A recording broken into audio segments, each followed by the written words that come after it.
Hello বন্ধুরা, good morning. কেমন আছো সবাই? আশা করছি সবাই খুব ভালো আছো। আচ্ছা, অংশের সঙ্গে একটু কথা বলো। আজকে অংশের একটা স্পেশাল ডে। অংশের জন্যই আজকে আমার এত সুন্দর করে সাজা, এত রেডি হওয়া।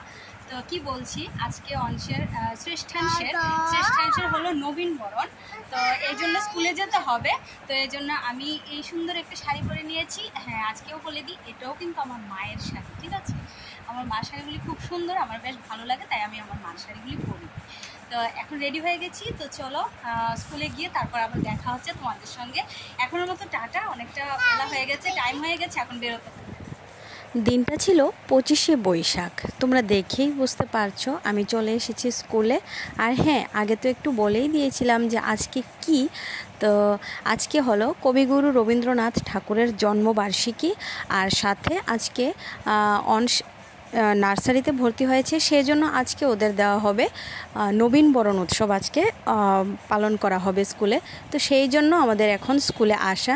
তো দেখো তোমরা, এখানে সব কিছু আয়োজন শুরু হয়ে গেছে।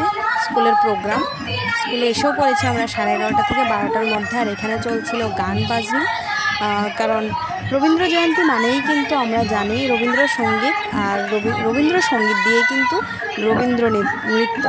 তো সেটা আমরাও ছোটোবেলায় করেছিলাম।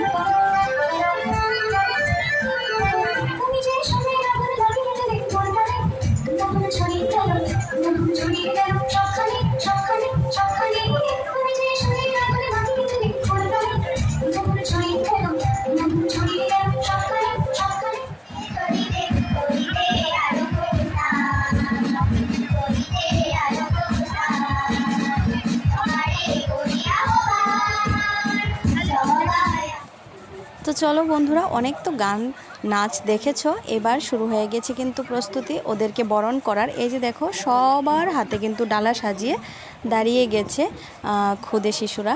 মানে একসময় ওরা কিন্তু আমারও স্টুডেন্টই ছিল। এখনও দেখলে না, এই যে ম্যাম বলে ডাকটা দেয় না, এত ভালো লাগে, মানে কি বলবো। এখনও স্কুলে গেলে সবাই যেভাবে এসে জড়িয়ে ধরে, সেই জড়িয়ে ধরাটা মানে অনুভূতিটা সেই 6 বছর আগের যে অনুভূতিটা ছিল ঠিক সেই রকমই।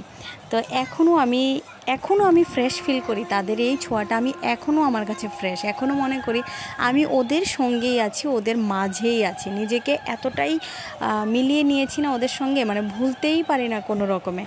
যাই হোক, নিজের কথা তো বলছি। আর এইদিকে দেখো, সবাইকে বলেছে আমাদের যে লাইন করে বসতে হবে। তো আমরা সবাই লাইন করে বসেছিও। সবাই কিন্তু মায়েদের কোলে বসেছে। আর এখন ওদেরকে বরণ করে নেওয়া হবে। ফুল, তারপরে যেহেতু ওরা পেন্সিল দিয়ে লিখবে, পেন্সিল, ইরেজার, তারপরে মিষ্টি, এই সমস্ত কিন্তু ওদেরকে দেওয়া হয়েছে। আর ছিল এসো হে নূতনের একটা মেমেন্টো ওদেরকে দেওয়া হয়েছে। বেশ ভালোই লেগেছিল।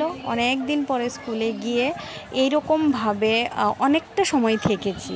কারণ অংশকে নিয়ে যখন স্কুলে যাই, এখন তো আপাতত গেটের বাইরেই বসে থাকি, স্কুলের ভিতরে আর ঢোকা হয় না এখন আর। কারণ ওরও তো অভ্যাস করতে হবে মাকে ছাড়া থাকার। তো প্রথম 1 সপ্তাহ মারা স্কুলে থাকতে পেরেছে। আমি যদিও ইচ্ছে করে বেরিয়ে যেতাম, আমি চাইতাম যে আমার ছেলে একা একাই থাকার অভ্যাসটা আগে থেকেই করুক। তো এখানে দেখো শুরু হয়ে গেছে। এই যে ম্যাম ওকে বরণ করে নিল, চন্দনের ফোঁটা দিয়ে দিয়েছে, তারপরে ফুল, গিফট, ওই সমস্ত কিছু দিয়েই বরণ করে নিয়েছে। এই যে দেখো, এখন সবাইকে কিন্তু এটা দেখিয়েছে কতবার করে। তো এই প্রোগ্রামটা শেষ করে আমরা বাড়িতে গিয়েও কিন্তু আরেকটা প্রোগ্রামে যাব, যেহেতু আমি রোজ দিন ভিডিও দিতে পারছি না, তোমরা বুঝতেই পারছো। আর এই যে দেখো, সব টিচাররা, একটা সময় আমারও কলিগ ছিল ওরা, এখন সবার সঙ্গেই দেখা হয়েছে, ভালো লাগলো। তো এই যে দেখো ওরাও এখন সবাই আমার সঙ্গেই কথা বলছিল যে ম্যাম কেমন আছো এই সমস্ত। এই যে দেখো ইনি হলেন আমাদের গুণী একজন শিক্ষক, সবাই তো গুণী, শিক্ষক মানেই গুণী। আমার কেন ভালো লাগে ওনার গুণটা, এটা হলো স্পেশালি ড্রয়িংটা, সেটা আর কি, ড্রয়িংয়ের টিচার। আর এইদিকে দেখো বাড়ি চলে এসেছি, বাড়িতে দেখো বাড়িতে সবাই এসেছে, মা, দিদি, দাদা ভাই, বৌদি, মানে সবাই এসেছে। কারণ হলো ফুলদির বাড়িতে ঘরযাত্রা, তোমাদের আগেই বলেছিলাম। এই যে দেখো ওদের ঠাকুর ঘরটা। এখন আমরা চলে এসেছি ওদের বাড়িতে। আর ব্লগটা আমি বেশি বড় করলাম না, জানো তো বন্ধুরা কেন? কারণ হলো সময় পাইনি ভিডিও করার, তো সেই জন্য। এই যে দেখো আমরা এবার এসেছি প্রসাদ খাবো, সেই জন্য আমরা বসেও গেছি। আর দেখো তারা দুই জামাই সেম সেম শার্ট পরেছে। আসলে এই শার্টগুলি এই বছর পয়লা বৈশাখে মা দিয়েছিল, তিনজনকেই সেম দিয়েছিল। আর এই হলো ফুলদা, যার বাড়িতে, যার গৃহপ্রবেশ আজকে, যার মানে অনুষ্ঠান যার, তো সেই এখানে এসে দাঁড়িয়েছে। তো আমি বললাম যে না, একটু ভিডিও করি তাহলে তোমাকে। তো চলো ওদের ঘরে একটু খাওয়া দাওয়া শেষ করে এসে বসেছিলাম।